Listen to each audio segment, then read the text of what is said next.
4 ildir dənizçilik sahəsindəyəm. Askonun müxtəlif tip gəmilərində işləmişəm. Gəmidə olarkən asudə vaxtımı dəyərləndirmək üçün uşaqlıqdan həvəsim olan rəssamlıq üzərindən gedib, deməli, lazer kəsimlə, taxta sexindən və əl işi ilə, deməli, taxtalar üzərinə şəkillər çəkirəm və bunu da biraz daha da inkişaf elətdirərək bunu 3D halına gətirməyə qərar verdim. Hobi kimi birinci başladım bu işə.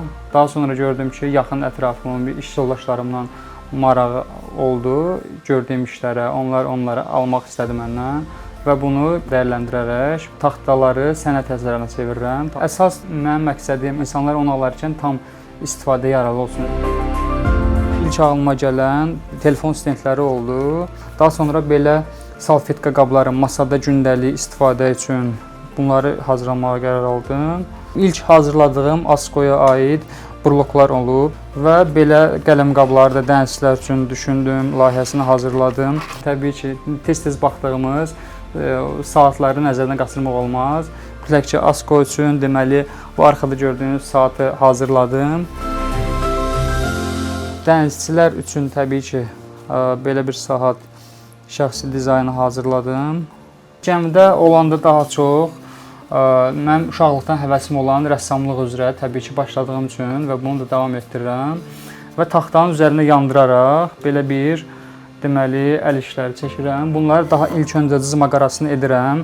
Daha sonra isə bunların taxta yandıran alətlə qızdıraraq taxtanı yandırıb bu hala gətirirəm.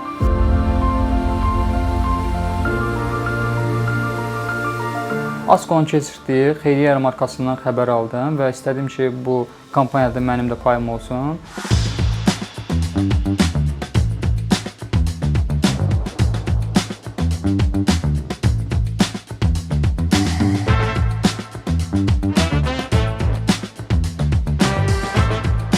Xeyriyyə yarmarkasında iştirak etdiyim, nəzərdən tutduğum məhsullardan da çox xeyriyyə markasına çıxartdım və məhsulların bir çoxu satıldı. Məni çox məmnun etdi və bu mənim gələcəkdə görəcəyim işlər üçün də böyük bir motivasiya oldu.